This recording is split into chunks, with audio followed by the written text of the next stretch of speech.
एक राज्य था, राज्य में एक बड़ा गरीब किसान था, बड़ी विषम स्थिति में जी रहा था। किसान कुछ पैसे इकट्ठा कर लिया था, मुद्राएं इकट्ठा कर लिया था, और ऐसी विषम परिस्थिति आई कि उस किसान को उस राज्य से बाहर जाने की स्थिति बनी कुछ समय के लिए।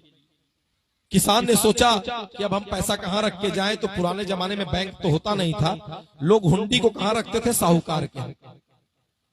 किसान साहूकार के पास ले जाकर के उस हुंडी को रख दिया। साहूकार से कहा जब आएंगे तो हमारा अमानत वापस कर दीजिएगा, हम अपने काम में प्रयुक्त कर लेंगे। किसान चला गया, 2 साल 5 साल 10 साल 15 साल बीते, किसान फंस गया, आ नहीं पाया। किसान लंबे समय के बाद आया, आते ही साहूकार के पास गया कि मेरी बिटिया की शादी है, मेरी सारी समस्या है, अब मेरा पैसा मिल जाए तो मैं अपना काम काज को शुरू करूं, घर मकान जो भी देखना, जो पैसा इकट्ठा है। किसान साहूकार के पास पहुंचा, साहूकार से बोला, साहूकार जी मेरा धन आपके पास रखा हुआ है, अगर आप हमारी अमानत हमको वापस कर दें तो फिर हम अपने उस धन को जिस कार्य के लिए रखे थे उस कार्य को आगे बढ़ा लें। साहूकार के मन में लोभ पैदा हो गया।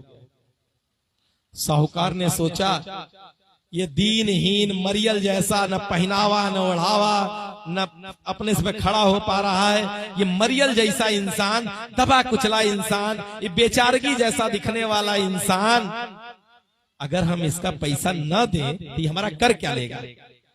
कोई सबूत तो है नहीं, करेगा क्या? साहूकार के मन में भाव पैदा हुआ और साहूकार ने कहा पैसा तो दूर की बात है, पहले ये बताओ तुम हो कौन? मैं तो तुम्हें पहचानता भी नहीं, चल भाग यहाँ से, मैं नहीं जानता तुझे, चल भाग यहाँ से। वो हाथ जोड़ता रहा, गिड़गिड़ाता रहा, मिन्नतें मांगता रहा, लेकिन साहूकार का दिल नहीं पसीजा। साहूकार ने अपने आदमी से कह के धक्के मार के उसको बाहर निकलवा दिए। बेचारा रोता गाड़ता बिखरता हुआ, अब जाए तो कहां जाए, जाए तो कहां जाए? तो सबसे बड़ा कौन होता राज्य में? कौन? राजा। साहूकार राजा के पास पहुंचा कि शायद राजा साहब मेरी मदद कर दे। राजा साहब के पास पहुंचा और सोचा कि राजा साहब से काम बन जाएगा। राजा साहब से समस्या बताया। राजा साहब ने एक चिंतन किया कि अगर मैं दोनों को बुला भी लेता हूं राज्य में तो ये कहेगा दिए, वो कहेगा नहीं दिए, मेरे पास कोई प्रमाण तो है नहीं, और मैं परिवार का मुखिया हूं। याद रखिएगा यहाँ बहुतेरे परिवार के मुखिया बैठे हैं, कई बार अपने बच्चों में भेदभाव कर जाते हैं। आप अगर परिवार के मुखिया हैं, राजा हैं, तो समभाव होना चाहिए। राजा भगवान के वरद पुत्र थे, सम दृष्टि से समभाव से देखने वाले थे। उन्हें लगा कि अब हम फैसला तो कर नहीं पाएंगे, तो उन्होंने किसान से कहा कि कल मेरी राज्य में सवारी निकलने वाली है। क्या निकलने जा रही है? कल तुम वहीं सवारी के पास आ जाना। अच्छा, बेचारे को काहे को सवारी अच्छा लगे, लेकिन राजा का आदेश था। अगले दिन चौक चौराहे से सवारी निकलने की तैयारी हो गई। राजा साहब अपने रथ पर बैठ गए। अचानक वो पहुंचा और कहा राजा साहब, हाथ जोड़ा। बोले कौन? बोले कल आपने बुलाया था हमको। राजा ने उसका हाथ पकड़ा।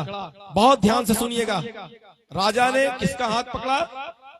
उस गरीब का निरीह प्राणी किसान का हाथ पकड़ा और पकड़ करके अपने रथ पर बैठा लिया बगल में।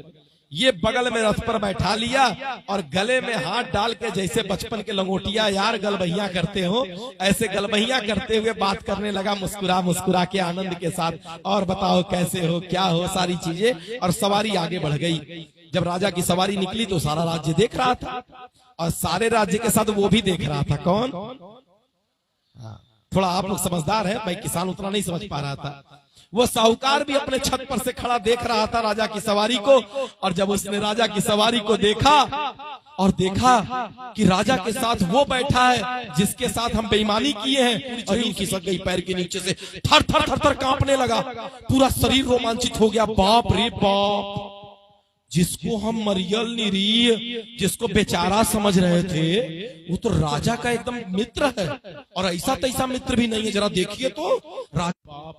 भगवान का भला हो कि अभी तक हम बचे हैं। इसने लग रहा है अभी तक मेरी कोई शिकायत नहीं की है। अगर मेरी शिकायत कर दिया तो मेरी तो कुड़ की नीलामी हो जाएगी, देश निकाला हो जाएगा। हे भगवान मेरी रक्षा करना प्रभु, बस इसको आज मना कर देना, ये मेरी शिकायत न करे, हम अपनी गलती सुधार लेंगे भगवान। मनी मन उसने प्रार्थना किया, मनी मन प्रार्थना किया। रथ आगे बढ़ती गई, कुछ दूर रथ और आगे बढ़ा। राजा ने किसान को नीचे उतार दिया। किसान ने कहा राजा साहब मेरी समस्या। राजा बोले कल राज्य में आ जाना। किसान रोता हुआ आंखों में आंसू लिए, दर्द की पीड़ा को तड़पन को लिए, क्या उसको अच्छा लगे राजा की सवारी, कहाँ अच्छी लगे गलबैया, जिसके जीवन का सब कुछ खत्म हो गया, जो अब जमीन पर आ गया, सारा जीवन की पूंजी समाप्त हो गई, उसको राजा की गलबैया अच्छी लगेगी, उसको रथ अच्छा लगेगा। पीड़ा में तड़पते हुए आंखों में आंसू लिए वो किसान अपनी टूटी फूटी कुटिया की ओर बढ़ा, और कुटिया पर अभी पहुंचा भी नहीं था कि देख क्या रहा है कि उस कुटिया पर साहूकार जी अपने 4 लोगों के साथ हाथ जोड़े खड़े हैं, और वो चारों लोग परात में कुछ भरे हुए ढक करके लिए हुए हैं। राजा वो पहुंचता है, किसान कहता है भगवान साहूकार जी मुझसे कोई गलती हो गई क्या? साहूकार कहता है गलती तुमसे नहीं हो गई, गलती मुझसे हो गई।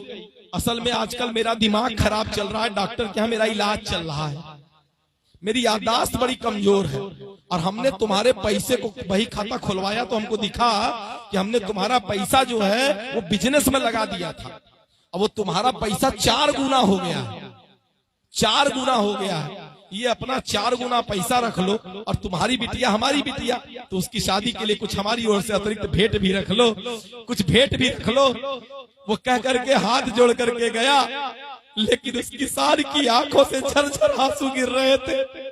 उस किसान की समझ में नहीं आ रहा था कि जो कल तक मुझे पहचानने को तैयार नहीं था, जो कल तक मुझे धक्के मार के निकाल रहा था, जो कल तक मुझसे बात करने को तैयार नहीं था, वो आज हाथ जोड़े हुए मेरा मूल क्या मुझे 4 गुना वापस कर रहा है। किसान की बिल्कुल समझ में नहीं आया कि ऐसा कौन सा चमत्कार हो गया। किसान समझाओ ना समझाओ, लेकिन मुझे विश्वास है कि मोहन सराय के इस प्रांगण में बैठा हर व्यक्ति समझ गया होगा कि ऐसा कौन सा चमत्कार हो गया। क्या हो गया था ऐसा? क्या हो गया था ऐसा?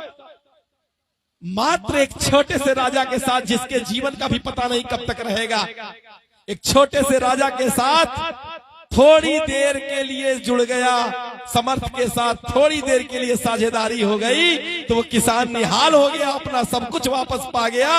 ऐ मोहन सराय वासियों, अगर कल सुबह दीक्षा के साथ आपने प्रज्ञा अवतार के साथ परम पूज्य गुरुदेव के साथ अगर साझेदारी कर ली और साझेदारी की छोटी छोटी चीजें निभाते चले गए, तो जरा सोचिए तो सही आप कहां से कहां पहुंचते हुए चले जाए। ये दीक्षा है।